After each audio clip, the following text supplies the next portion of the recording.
വിദ്യാധനം സർവധനാൽ പ്രധാനം. വിദ്യാഭ്യാസ രംഗത്ത് ഉറച്ച കാൽവെപ്പുമായി ആത്മവിശ്വാസത്തോടെ മുന്നേറാൻ വിജയ കോളേജ്. പരിചയസമ്പന്നരായ അധ്യാപകരുടെ കീഴിൽ ചിട്ടയായ പരിശീലനം നൽകി ഭാവിയിലെ വാഗ്ദാനങ്ങളാക്കി മാറ്റുന്നു ഓരോ വിദ്യാർത്ഥികളെയും. Vijaya college near bus stand, Chelakkara. Formerly Vijaya tutorial college since 1960. Chelakkara lions ക്ലബിന്റെ ആഭിമുഖ്യത്തിൽ GLP സ്കൂൾ തൊഴുപ്പാടത്ത് സ്വാതന്ത്ര്യദിനം ആഘോഷിച്ചു. പതാക ഉയർത്തലിനും സന്ദേശങ്ങൾക്കും ശേഷം വിദ്യാർത്ഥികൾക്ക് സമ്മാനങ്ങളും വിതരണം ചെയ്തു. ചേലക്കര ലയൺസ് ക്ലബിന്റെ ആഭിമുഖ്യത്തിൽ ഗവൺമെന്റ് LP സ്കൂൾ തൊഴുപ്പാടത്ത് സ്വാതന്ത്ര്യദിനാഘോഷം നടന്നു. പാഞ്ഞാൾ പഞ്ചായത്ത് ക്ഷേമകാര്യ standing committee chairman AK Unnikrishnan പതാക ഉയർത്തി സ്വാതന്ത്ര്യദിന സന്ദേശം നൽകി.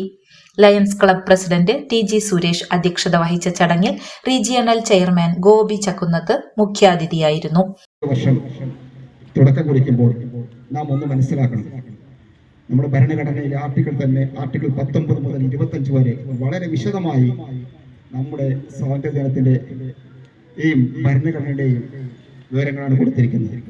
നമ്മൾക്കുള്ള ഈ സ്വാതന്ത്ര്യം എന്ന് പറയുമ്പോൾ, ആ സ്വാതന്ത്ര്യം നമ്മൾക്ക് കിട്ടുമ്പോൾ തന്നെ നമ്മൾ ഈ രാജ്യത്തിന് വേണ്ടി ഉറപ്പാക്കുന്ന ചെയ്യേണ്ട ചില കടമ്പകൾ കൂടെ ഇവിടെ പ്രസക്തമാണ്. ഒരുപക്ഷെ ലോകത്തിലെ ഏറ്റവും വലിയ രക്തരൂക്ഷിതമായ ഒരു പാരായണമാണ്, ഒരു സമരമാണ് നമ്മുടെ സ്വാതന്ത്ര്യത്തിന് വേണ്ടി നമ്മുടെ. Lions club district chairman doctor VR Unnikrishnan school അങ്കണത്തിൽ വൃക്ഷത്തൈ നട്ടു. Club secretary Sasikumar V, treasurer Dixon CS, PTA president Prasad KS എന്നിവർ ആശംസകൾ അർപ്പിച്ചു. ക്ലബ്ബ് ഭാരവാഹികളായ അനീഷ് കുമാർ KA, ജയശ്രീ ശശികുമാർ, ശ്രീദീപ മുരളി, രവി TS, തങ്കമണി രവി എന്നിവർ വിദ്യാർത്ഥികൾക്ക് മധുരപലഹാരങ്ങളും ദേശീയ പതാകകളും വിതരണം ചെയ്തു. വിവിധ മത്സരങ്ങളിൽ വിജയികളായവർക്ക് ട്രോഫികളും സമ്മാനിച്ചു. സീനിയർ അധ്യാപിക KG ശോഭന നന്ദി പറഞ്ഞു. പ്രാപിച്ച് 78 വർഷം പൂർത്തിയാകുമ്പോൾ നാം ഓർക്കേണ്ട കുറെ കാര്യങ്ങളാണ് ഇതിനു മുമ്പുള്ള പ്രാസംഗികർ നമ്മെ ഓർമ്മിപ്പിച്ചത്. നമ്മുടെ ഭാരതത്തിന്റെ അടിസ്ഥാന ശിലയായ മതേതരത്വം, സോഷ്യലിസം, അതുപോലെ ജനാധിപത്യം എന്ന അടിസ്ഥാന ശിലയാണ് നാം എന്ന ഭാരതത്തെ ഇത്രയും കാലം ലോകത്തിന്റെ നെറുകയിൽ എത്തിക്കുവാനുള്ള കാരണം ആയിട്ടുള്ളത് എന്ന് നമുക്ക് വളരെയധികം അഭിമാനത്തോടെ പറയാൻ കഴിയും.